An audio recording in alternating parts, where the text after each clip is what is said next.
We knew we were doing something a bit different, but we didn't just want to create a pastiche of what was here. So we wanted the house to feel quite modern and quite open and airy, but we also wanted it to be quite practical, so have practical hard-wearing surfaces.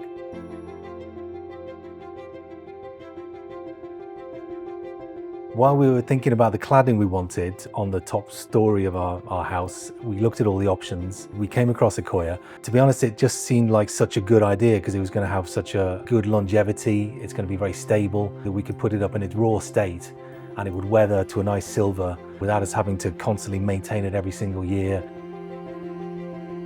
So the house was featured on Grand Designs. So they originally filmed the build when we first started it and when we took the roof off 9 years ago.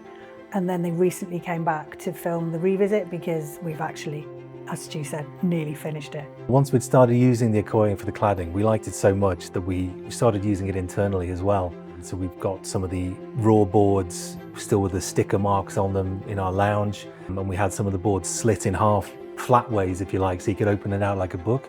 And you can see the pale wood inside, which is a completely different look. It's beautiful. This year, our project has been the outside of the house and particularly some decking areas. The house had decking when we first moved in, but it was pretty old and rickety and clearly didn't last during the build project. We knew that Accoya made decking, and once we realised that they produced the grey Accoya decking as well, we were sold. It tones beautifully with the outside of the house, even though it's grey. The cladding is now weathered down to a silvery grey as well, so it just matches beautifully. And I'm confident that, again, it's a really nice, stable product that's going to last a long time. What I'm really pleased about is the front of the extension we built here. I needed some Accoya to put on the front of the parapet, and I was able just to use those offcuts from the cladding 10 years ago, and they matched the colour exactly. So I just found that really satisfying just to see that side.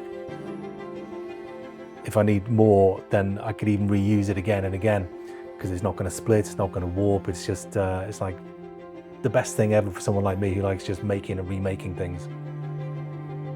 I would recommend Accoya because I think it's a very versatile product. I think it's got different looks, but because they're all sort of linked, you can get a cohesive feel. I think Accoya is a great choice. I'd use it again. What I found using it myself was that it's very easy to work with. It cuts beautifully, sands beautifully. It's so stable and square that you can't really go wrong using it to make something quite simple that you know is not going to warp and twist and crack. So from that point of view, yeah, I'd definitely use Accoya again.